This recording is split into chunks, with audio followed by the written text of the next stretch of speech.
नमस्कार दोस्तों, we for voice के एक और संस्करण के आपका स्वागत है। मैं राजीव शर्मा, आपका होस्ट, आपका दोस्त, आपसे मुखातिब हूँ।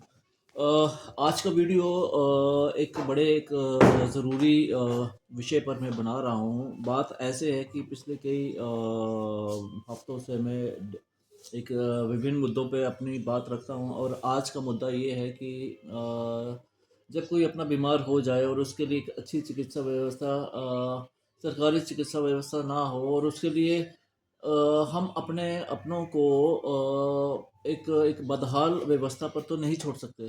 और जब चिकित्सा व्यवस्था की बात आती है तो उसके लिए हमें काफ़ी कुछ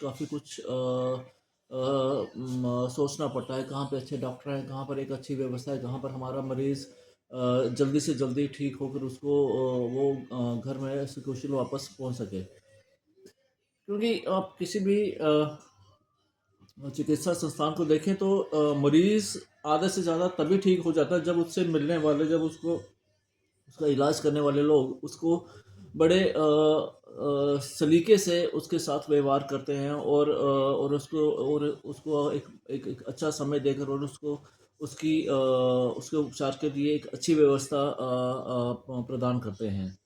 तो बात आती है कि ये व्यवस्था हम कैसे पा सकते हैं? क्या हमारे पास ऐसे अस्पताल हैं?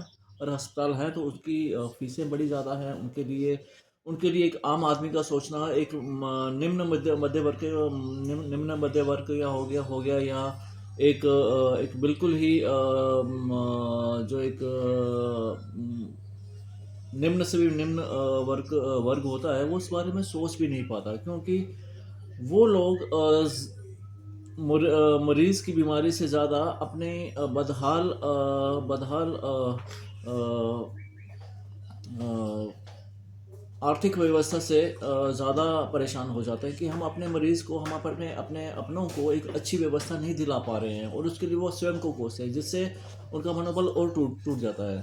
तो मेरा कहने का मतलब ये है कि जहाँ पर एक अच्छे अच्छे ऐसे हॉस्पिटल्स बने हुए हैं, चाहे वो सरकारी हैं, गैर सरकारी हैं, या चैरिटेबल ट्रस्ट में बने हुए हैं, जहाँ पर एक अच्छी स्वास्थ्य सुविधा दी जा रही है, और उनको एक अच्छी एक अच्छा इलाज उनको प्रदान किया जा रहा है। वो पाने के लिए हमें क्या करना होगा? तो दोस्तों, उसके लिए मेरा उत्तर ये है कि उसके लिए हमें अपनी मासिक वेतन से, या अपने मासिक खर्च से कुछ पैसा बचाकर अपने परिवार की एक अच्छी अ, एक अच्छी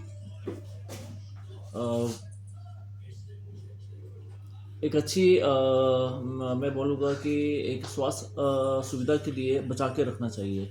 भगवान ना करे कभी उसकी ज़रूरत पड़े, लेकिन उसके लिए हमें तत्पर रहना होगा। उसके लिए हमें हमेशा तत्पर रहना होगा। मैं ये इसलिए कह रहा हूँ कि हाल ही में मैंने मेरा बेटा पिछले 1.5-2 हफ़्ते पहले उसका फ्रैक्चर हो गया, और मैं राजकीय अस्पताल में गया, और वहाँ पर उन्होंने पहले दिन तो बड़ा ठीक से किया, लेकिन उन्होंने एक प्रॉपर प्रोसीजर करने के बजाय उसको 8 दिन के लिए और टाल दिया, और उसका परिणाम ये निकला कि जो मेरे बेटे का फ्रैक्चर था वो दोबारा से अपनी जगह पे ना जुड़ते हुए दोबारा से हिल गया, जिससे उसकी जो एक फ्रैक्चर हुई हुई जो हड्डी थी, वो दूसरी हड्डी से जुड़ना शुरू हो गई, और वो एक भविष्य में उसके लिए एक बहुत बड़ी तकलीफ का कारण बन सकती थी। ये तो मेरे पास मैंने एक ऐसी ऐसी एक हेल्थ इंश्योरेंस पॉलिसी लेके रखी हुई थी। वो केयर हेल्थ इंश्योरेंस की पॉलिसी थी जो मैंने लेके रखी हुई थी। जिस वजह से मैं विभिन्न डॉक्टरों के संपर्क में आया, और उन्होंने मुझे ये गाइड किया कि कैसे-कैसे ये ठीक की जा सकती है। और लेकिन उसके लिए अगर मेरे पास ये इंश्योरेंस पॉलिसी ना होती तो मेरा आराम से 1 से 1.5 लाख लग जाता। और और ज़्यादा कॉम्प्लिकेसी होती तो शायद उससे भी ज़्यादा लग जाता। और 1 डेढ़ लाख का खर्च एक आम मेरे जैसे एक आम आदमी का उठा पाना, तो मेरे लिए एक बड़ा ही कठिन कार्य होता। और क्योंकि मैं एक स्वयं का रोज़गार करता हूँ। मैंने अभी तक कभी नौकरी नहीं की अपने स्वयं के रोज़गार को चलाने के लिए। लेकिन अपने स्वयं के रोज़गार में मैंने ये लोगों को बहुत बताया कि इंश्योरेंस का साथ में होना बड़ा ज़रूरी है। चाहे वो हेल्थ इंश्योरेंस हो, चाहे वो एक्सीडेंटल इंश्योरेंस हो, चाहे वो आपकी लाइफ इंश्योरेंस हो, जो कि आजकल लाइफ इंश्योरेंस भी एक कॉम्प्रिहेंसिव इंश्योरेंस होती है, जिसमें आप समय के साथ-साथ आपको एक अच्छी रिटर्न्स भी मिलती हैं, और कल को अगर हम ना रहते हैं तो हमारे परिवार के लिए एक फाइनेंशियल सिक्योरिटी रहती है। तो इन सभी तरह के इंश्योरेंस का साथ में होना बड़ा ज़रूरी है। मैं आप सबसे निवेदन करूंगा कि आपको जो भी एक अच्छी insurance, health insurance, accidental insurance आपको मिलती हो, वो आप अपने साथ ज़रूर रखें, ताकि आप किसी भी ऐसी परिस्थिति से निपटने के लिए आपको कभी भी किसी अपने रिश्तेदारों का मुंह ना देखना पड़े, अपने अपने अपने आर्थिक हालातों को कोसना ना पड़े। तो ये निर्णय लेना आपके ऊपर है। इस समय बाज़ार में बहुत तरह की insurance, health insurance, accidental insurance और लाइफ इंश्योरेंस कंपनीज़ काम कर रही हैं। मैं स्वयं इस समय Bajaj alliance health care Bajaj alliance और केयर हेल्थ इंश्योरेंस के साथ काम काम कर रहा हूँ, और बहुत सारी एक्सीडेंटल इंश्योरेंस के साथ काम कर रहा हूँ। लेकिन मेरा आपसे यही है कि आप अपनी समर्थता के अनुसार, अपने समर्थ के अनुसार जो आपको अच्छा लगे, जो आपको एक सस्ता और एक अच्छा इलाज आपके परिवार को दिला पाए, और एक अच्छी रिटर्न, और एक आपको एक अच्छा भविष्य आपका सुरक्षित रख पाए, आप उसके साथ ज़रूर संपर्क करें।